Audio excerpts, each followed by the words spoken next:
долбоордо Кыргызстандын 4 тарабын кыдырып, мекенибиздин чыгыш, батыш, түндүк, түштүк этектеринде жайгашкан эң четки айыл конуштарын аныктап, алар жөнүндө кеңири репортаж жасап келүүнү максат кылганбыз. Ошондой эле окумуштуулардын тастыктаганына караганда, дүйнөнүн эң чоң материги Евразиянын борбору биздин өлкөнүн аймагына туш келерин тактап, ошол жөнүндө дагы материал жасоону көздөгөн элек. Аракетибизден эмне чыкты, ага сиз телекөрөрман өзүңүз баа бериңиз. Анда эмесе жолго чыгалы.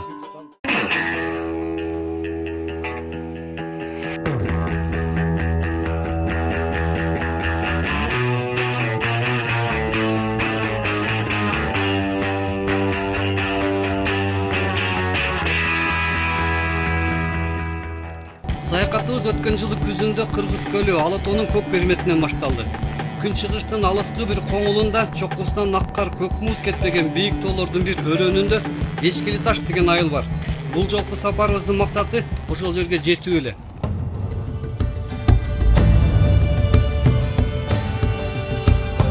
Биринчи күнү көлдүн борбору Караколдо токтодук. Шаардын атынын келип чыгышы тууралуу калк арасында ар кандай кеп сөздөр айтылып келет. Алардын бири ушул аймакта жашап, элди карактаган каракчылардан улам колдору таза эмес, караколдор жашайт деп каракол аталган эмес. Бирок бул туура эмес. Чынында кара деген сөз байыртадан кыргыздарда улуу дегенди гана билгизген. Бир учурда кара кыргыз дегенди черный киргизе деп сөзмө-сөз которуп койгондой эле экен. Каракол деген ат менен Алтайда да бир нече жер суулар аталгандыгы да белгилүү.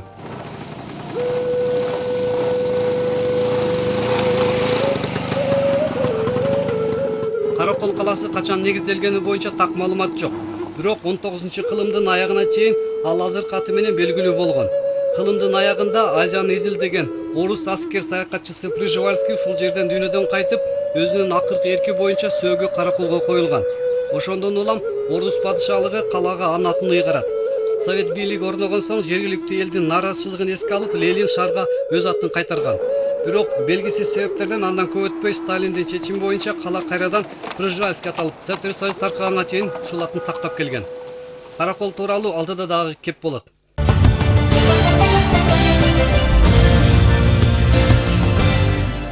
Эртеси Эшкили ташка эңилчек аркылуу барчу кыска жолду суу жууп кеткенин угуп, Каркыра тарап менен барчу жолго түштүк. Сапарыбыз 180 чакырымга узарды. Бирок эмне болбосун бардыгы жакшылык эмеспи? Түп, талды суу, чоң таш, кара чуңкур айылдарын аралап, атчан уландар менен жарышып, жайлоодон кайтып келе жаткан малга, малчыларга жолугуп, жол жүрүп бара жаттык.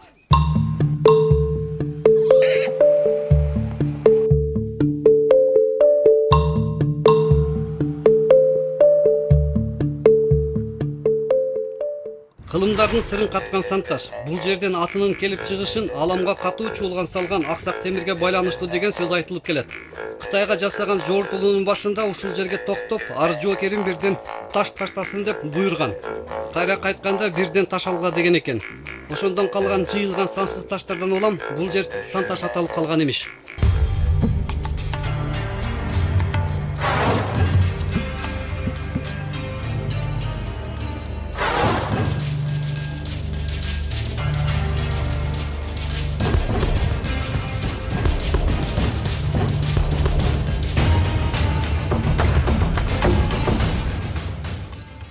Андан ары Манас дастанында айтылган Көкөтайдын ашып өткөн Каркыра жайлоосунан өтүп, жаңы түптөлө баштаган Каркыра чек-ара заставасына келдик. Документтер текшерилип, жол көрсөтүлүп берүүгө жолчу жардамчы берилип, жолуңар шыдыр болсун деген каалоо угуп, чек-арачыларга ыраазычылыгыбызды айтып, сапарыбызды ары уланттык.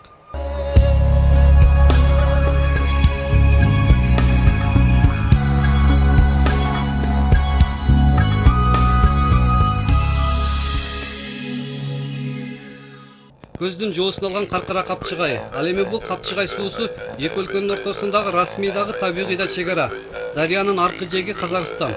Бул бейиштин төрүндөй болгон жерден бир топ аймактарыбыз казактарга өтүп кеткенин жергиликтүү калк какшап келет. Жайында дагы бул жерлерге казактар эс алганы көп келишет экен.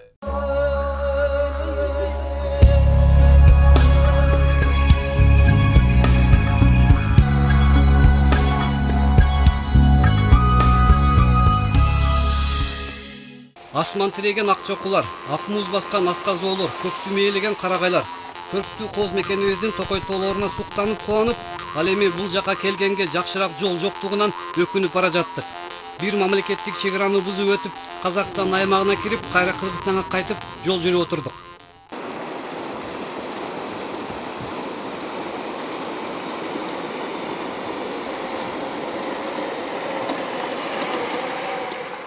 Көптөн бери киши каттабаган жолдор бузулуп, акыркы ирет качан унаа өткөнү белгисиз. Андан ары кар түшкөн жерге жеттик. Кар бетинде белгисиз жаныбарлардын издери. Ал эми алдыда ак барактай болгон ала тоо чокулары.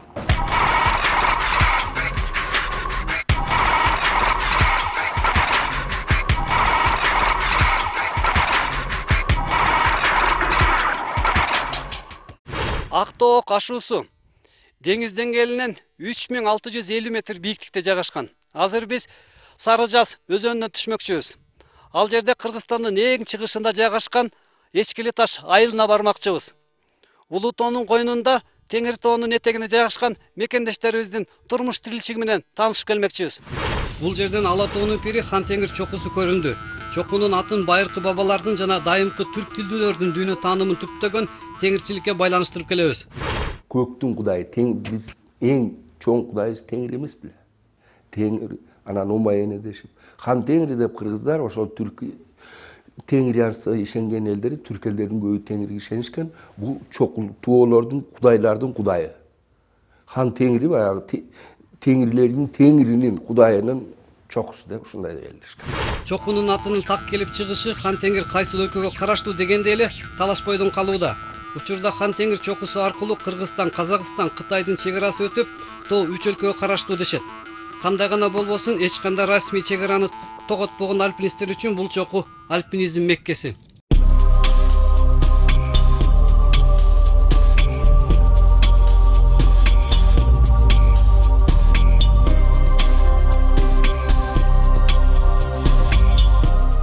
Ары жүрүп Сары Жаз өрөөнүнө түшө бериш жерде чек арачылар постуна кабылдык.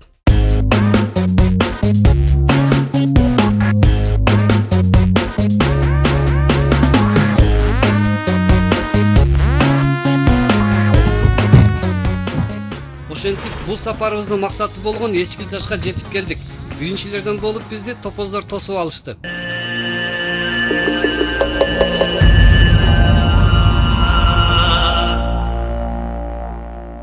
Эчкили таш биз көнүп калган үйлөрү катар-катар тизилген айыл эмес. Бир түтүндөн экинчисине дейри кеминде 5-10 чакырым. Үйлөр Сары Жаздын күнгөй бетинде жайгашкан. Көнүмүш зым карагайлары, бактарак деген жок. Жалпысы айылда 10га жетпеген түтүн 50ге жакын адам жашайт. Алардын да жарымынан көбү чек арачылар.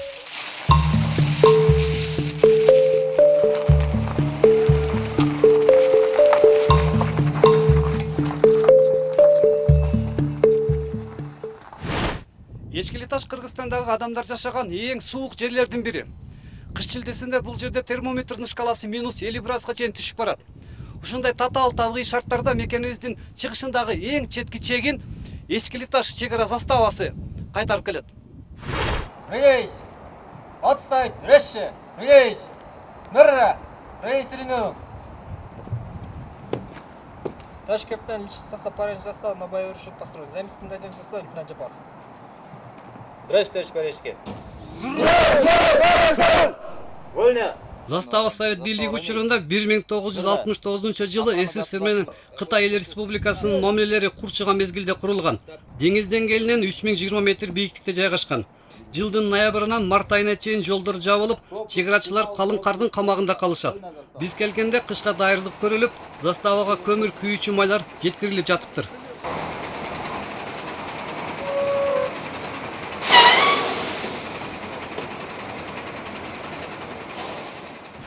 Застава курулгандан бери эч кандай оңоп түзөп ремонт кылынган да эмес. Кичигес куруу тилек бойдон, парник бүтпөгөн бойдон калган. Электр жарыгы күнүнө кечинде 2 саатка гана берилет. Ушундай татаал шарттарга карабай, жоокерлер ыйык милдетибизди так аткарып келебиз дешет. Бул кыргыз элинин байыртадан келаткан сөзү бар эмеспи? Эл жигит, эр жигит жоо бетинде, эл четинде. Ушу мен өзүмдүн кызматым өзүмө жагат. Өзүмө ушу мамлекет үчүн кызмат кылып келдим. Эчкили таштын эртеңки таңы калың кар менен тосуп алды.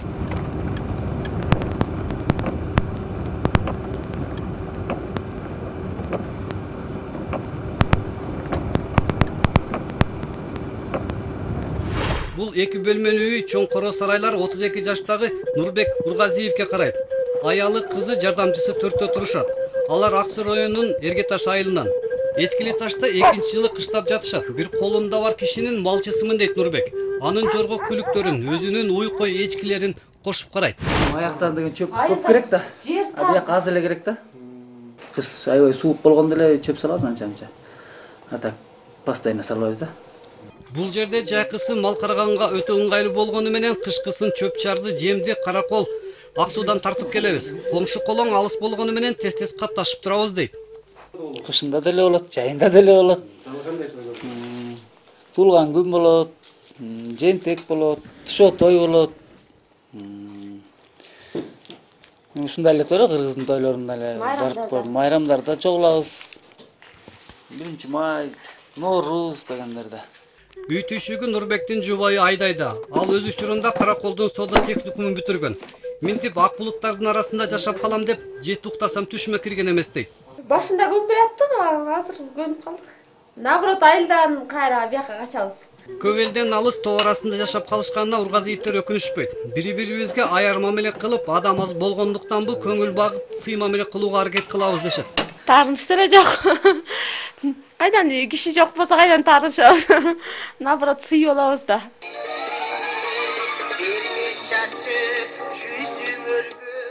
Аккумуляторга магнитофон улап угушуп, жубайлар бош убактыларын китеп окуп, шахмат ойноп өткөрүшөт. Бирок Нурбек менен Айдайдын башкы эрмеги 4 жашар кызы Динара.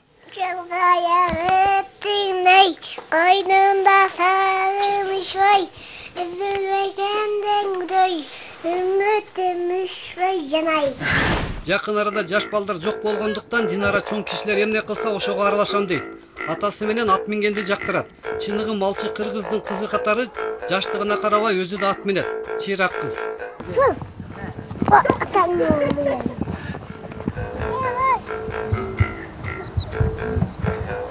Ургазиевдердин жакын кошунасы алардан 6 чакырым ары жайгашкан сейсмостанция. Эчкили таштыктар сейсмостанциянын цивилизациянын борбору дейт. Бул жерде электроэнергия бар. Чоң жер менен байланышса болот. Ошондой эле бул жерден радио укса болот. Бул жерге жергиликтүү калп келип, акыркы кабарларды угуп кетишет. Бул жердин кожойкеси Айгүл Алымбаева. Сейсмостанцияны өзү жалгыз иштетип, ошол эле учурда көп малда кармайт. Азулууга алдырбайм, жапай жырткычтардан жалтанбайм деген тоо жүрөк кыз. Дүрбүс алып малын карайт, мылтык атып мүлкүн кайтарат.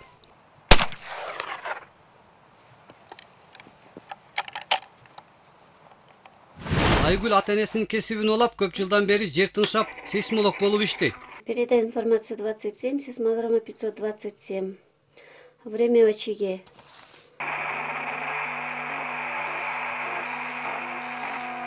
Күн жылууда ата-энем келип жардам берип турушат.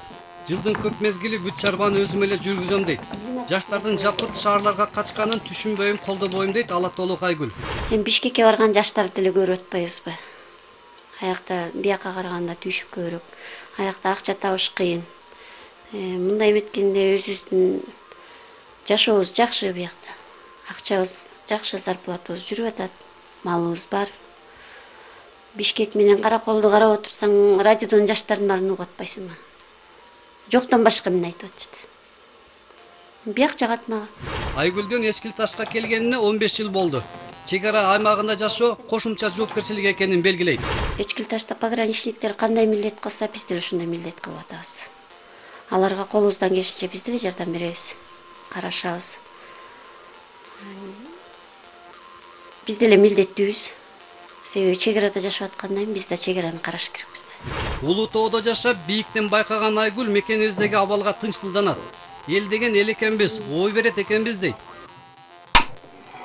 Yıldızlı el atalabız emnige Kılındarga can atkanca ömürler Jımındagan kut düşkönleri jirgeme Кыргыздын элине аябай эле оор болуп атат.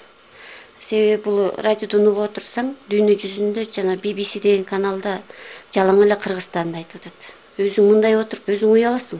Кенедеги Кыргызстан ала кандай болот, жөн отурбайбыз да. Анан эми мындай айтканда ушул кыргыз элибиз аябай эле жаман болуп атабыз. Өзүбүздөн өзүбүз эле калкып атабыз да. Эч ким бизге тийишпей эле өзүбүз менен өзүбүз эле урушуп атабыз. Айгүлдүн жакынкы кошунасы 7 чакырым ары жашаган 75тен жаш ашкан Жакшылык ата Эчкили Таш менен Кеңсуунун аксакалы. Жубайы Кеңеш апа экөө жарым кылымдан бери ушул жерде турушат. Келдиler. Кириңиздер. Кеңеш апанын бир коюмдан чайын ичип, нанос дейип, Жакшылык атанын бул жер эмнеге Эчкили Таш деп аталып калган жөнүндө кебин уктук. Biz жерде ошо кийиктин көбүнөн эметип калганда, ошолго көп жашап кийик. Эчкили Таш. Туюк эчки, чоң эчки, жаман эчки деп ошондой. Эчкили Таш аталып калыптыр да. Илгери эле теге бизде бу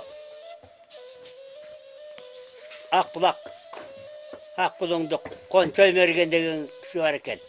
Ошо киши келип бул жерди көрүп жол жок ал убакта. Анан ошо киши коюп кеткен аттап кеп кылышат. Кеңизбайдын тукумунамын деген Жакшылык ата бул жердеги атагы чыккан мергендерден. 65 жашында айылга аңчылыкка чыгып 2 мамалагын кармап келген. Азырда мергенчилик кылат. Өкүнгөнү совет бийлигинин урап калганы. 5 жылдыктын 3 жылдан аткаралы жаштары коммунизмдин ордуна батып баралы жаштар айдап. Тебелеп жүргөнбүз аны. Билген эмеспиз. Жакшылык атанын бөрү менен адамча сүйлөшкөн досу бар. Ал дүйнөдөгү карышкыр киши деген атка конгон германиялык Бёрнер. Жыл сайын жайында карышкыр киши Эчкили Ташка келип, досунукунда мыймандап кетет. Карышкыр эмес, айы менен сүйлөшкөнүн көрдүм өзүм. Айынын балдарын кармаган мен, 2 баласын. Ошол жерде 2 ай бактым. Тамак беребиз, сүт беребиз, тамак берип, сетканын ичинде, килеткада. Берсек, чайнек менен куюп беребиз. Чайнектин чоргосун кемирет. Кыжырланып. Шлангы менен беребиз, шлангыны кемирет. Кыжырлаат да жана бизден кызганып. Анан келип калды, келип жанына барып бирдеме деп кобурап, сүйлөп, сөймөйүн сасан, сөймөйүн жалап атат. Ал шлангы саса кемирет. Өзүнчө бирдеме деп кобурап, сөймөйүн салып атпайт четкеден. Сасан, сөймөйүн жалап атат. Сүйлөшкөн ошол да. Улуу тоонун азыркы кожо жашы кармаган мамалактар жөнүндө алдыда да кеп кылабыз. Бёрнер Германияда Жакшылык атанын чоң сүрөтүн тарттырып, көчүрмөсүн Кыргызстанга досуна алып келип берген. Акыркы жылдары катташпай калдык дейт. 1 жыл келбей алган баягы Ош менен жаңжалы болуп калбады, ошондо келбей калды. Аксу десе аксу деп түшүнүптүр да. Советтер Союзунун учурунда Жакшылык ата чегара аскеринин отличниги деген төш белги жана ардак грамота алган.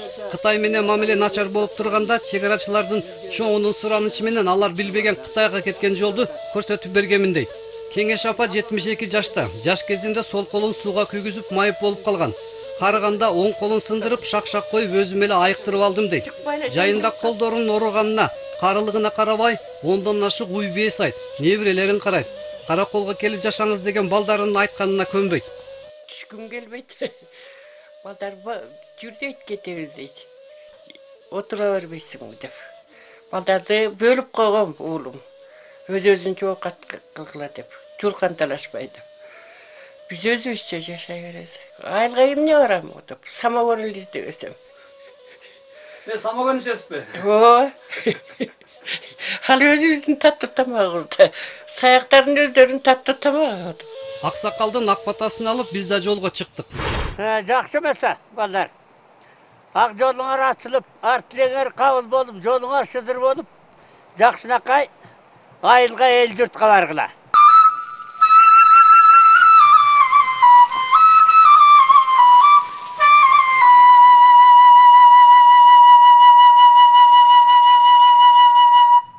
Түштөн кийин асман ачылып, кар басылып, кайра күн көрүндү. Кыргызстандын аймагынан өткөн Сарыжаз дарыясынын узундугу 200 чакырым. Андан ары Сарыжаз Какшал тоолорун кертип Кытайга өтүп кетет. Алмаз Атамбаев башына туруп 5 кез куруп, Кытайга электр энергиясын сатабыз деген долбоордо ушул Сарыжазга байланыштуу. Алар качан курула баштайт азырынча белгисиз. Жергиликтүү калк ГЭСтер тууралуу кабарсыз. Бирок эмнеге суу Сарыжаз аталып калганын айтышат. Илгери Жаныбек хандын Сарыжаз деген Феридей сулуу кызы ушул жака турмушка чыгып, жашап өткөн эмеш. Дарыя ошонун атынан аталып калган дешет.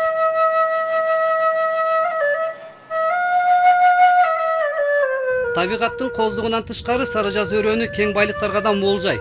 Бул жерде ааламда сейрек кездешчү түстүү металлдардын кендери бар. Өз учурунда бул жер Эчкили Таштын борборуна айланган. Сарыжаздын боюнан алтын табылып 1999 жылы атайын комбинат курулган. 1 жыл иштеген соң бул жерде алтын аз экен деп комбинат жабылып калган.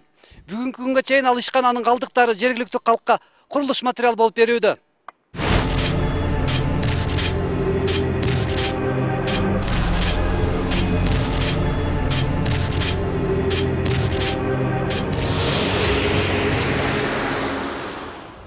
Бул жайыттарды топоздордун мекени десе болот. Эчкили таштыктар негизинен ушул жаныбарды кармашат. Топоздун баасы уйдукунан арзан болгону менен аны багуу көп чыгымды талап кылбайт. Жай кышы дебей топоздор керектүү азыкты өзлөрү таап жешет.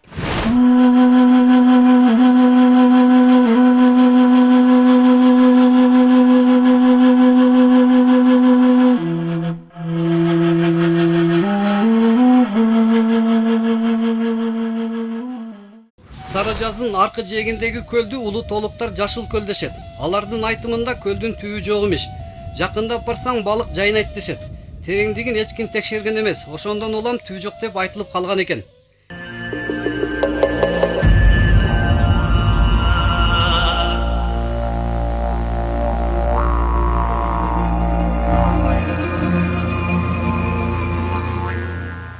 Жергиликтүү калктын айтымында Тээ тоо башындагы үңкүрдүн ичинде эч кандай от күйбөйт экен.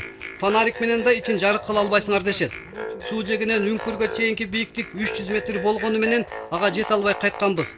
Бул сапарыбызда эң өкүнгөнүбүз ушул болду. Бишкекке кайткан соң ал атактуу ак үңкүр экенин билдик. Уникальна она, в первую очередь, не только для Киргизстана, а в целом для Центральной Азии, наверное, что там на своде этой пещеры обнаружены были наскальные рисунки, прорези, и краской вымазаны, охрой, которые датируются археологами примерно до 10 тысяч лет. Алгач бул үңкүрдү археологдор 100 жыл мурун изилдешкен. Анда дүйнөдө сейрек кездешчү таш тоорунда байыркы адамдар таш бетине чеккен түстүү сүрөттөр табылган. Учурда кароосуз калган бул археологиялык баалоолуктар адамдардын кайдыгерлик мамилесинен жок болду. Окумуштуунун айтымында ак үңкүрдүн тереңдиги 70 метр, кенендиги 4 метр.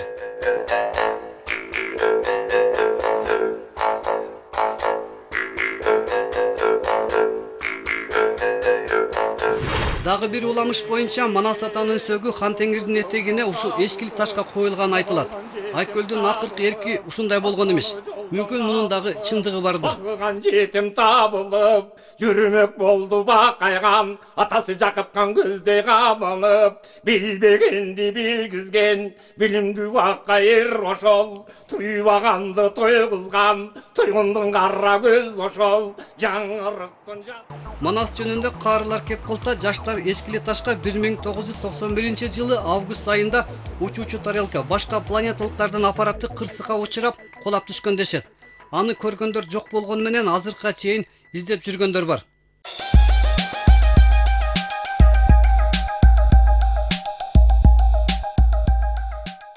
Алатонун койнунда убакыт акырын аккандай. Эчкили ташта биз 18 саат гана болдук. Анын дагы 6 саатын уйкуда өткөрдүк. Ага карабай, бизди бул жерде бир айдай убакыт болгондой сезим калтырбай жатты. Улуу Хан Теңирдин этегине 5-каналдын белгисин орнотуп, төмөн карай жол тарттык.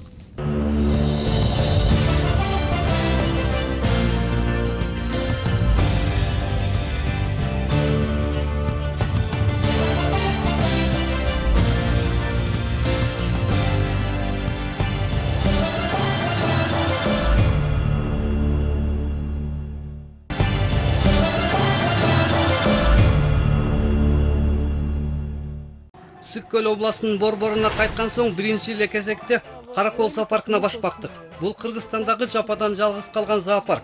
Жергиликтүү элдин сүйүктүү жана сыймыктанган жайларынын бири. 2002-жылы зоопарк Наву коомдук уюмунун балансына өткөрүлүп, жапайы жаныбарларды коргоо борборуна айланган. Каржылоосун кайра эле чет элдиктер бул жолу немистердин мойнуна алышкан. Борбор 6 гектар жерди ээлеп, 100дөн ашык саны суюлуп бара жаткан кызыл китепке кирген жапайы жаныбарларды асырап карайт.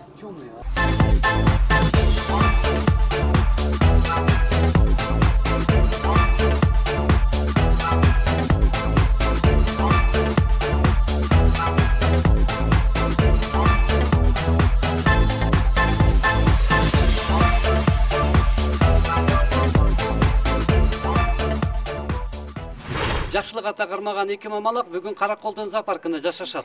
Аюларга Маша жана Даша деген ат коюшкан. Алар бүгүн 10 жашта. Өзү Тянь-Шань аюсунун саны браконьерлердин мыйзамсыз аңчылыгынан улам өлкөдө кескин кыскарууда. Кыргызстан боюнча учурда Тянь-Шань аюсунун саны 200-га жетпейт. Книгу. Не только Красная книга Кыргызстана, но и Международную Красную книгу. Красную книгу. Аюлар алма жегенин ушул жерде билдим. Андан тышкары аларга ботко менен эт беришет экен.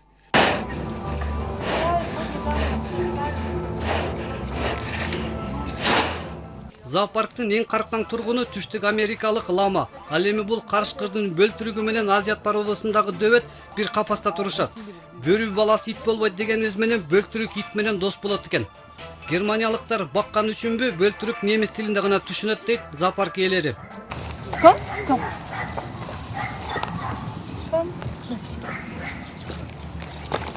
Она ревнует, не дает. Плац! Найна, Найна. Камера,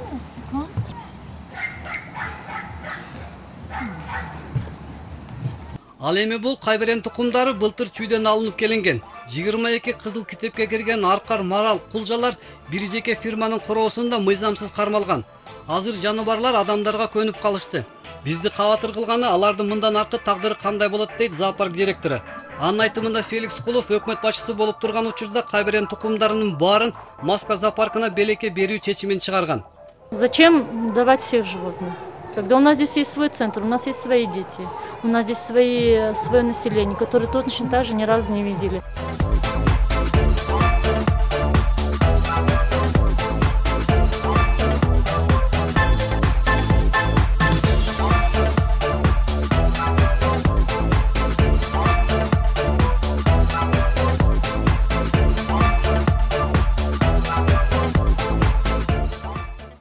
Каракол православия дининин чиркөөсү жана Дунган мусулман мечити шаардын архитектуралык эң кооз имараттарынан. Чиркөө толугу менен жыгачтан бир дагы мык колдонулбай курулган. Жергиликтүү дин өкүлдөрүнүн айтымында алгачкы таштан тургузулган чиркөө жер титирөөдөн кыйрап калган. Анын ордуна ушул учурда ЮНЕСКОнун корогуна алынган жыгачтан чиркөө курулган экен.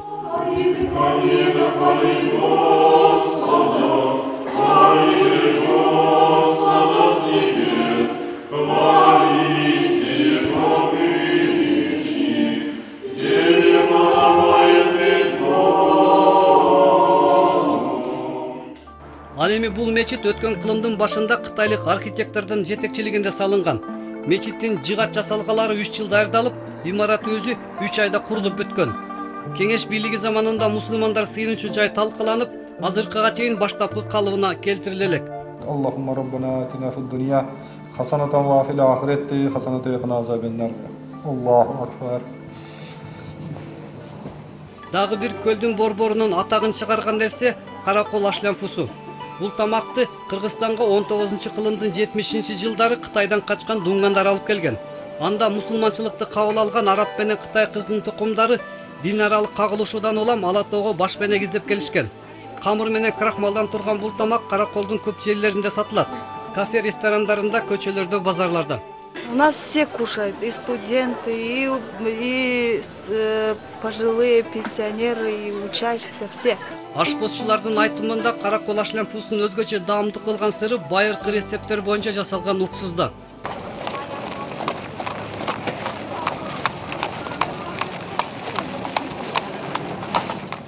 Андан ары жолубуз көлдүн түштүк жээги менен уланып, максатыбыз Ысык көлдүн дагы бир касиеттүү жерине жетүү эле.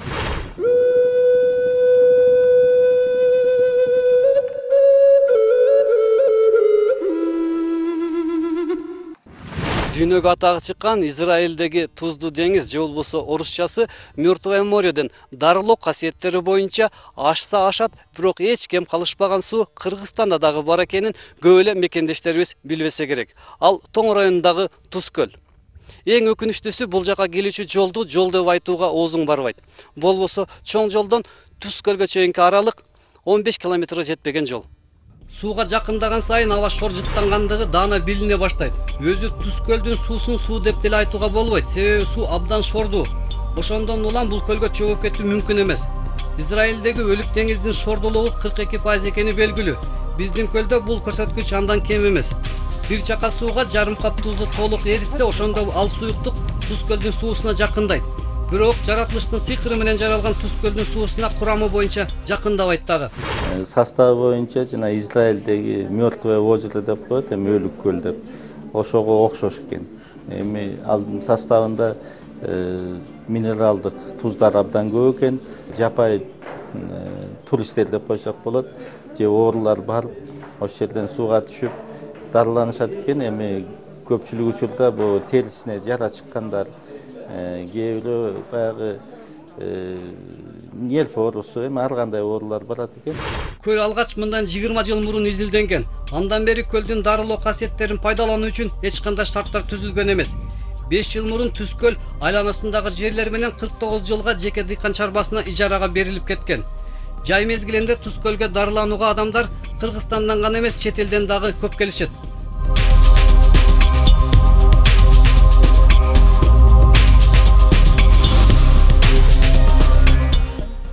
Кийинки чыгарылыштарда Улуу тоодо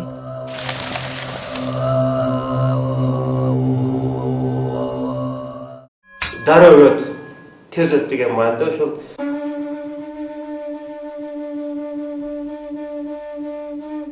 Kızım şu gün kaça körelek şu halini düşündüm.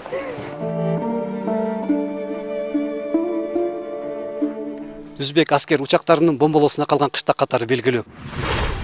Мекенибиздин түштүк чеги Карамык.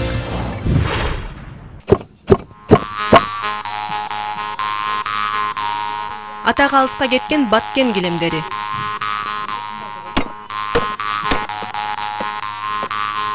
Америка президентине ээр даярдаган уста.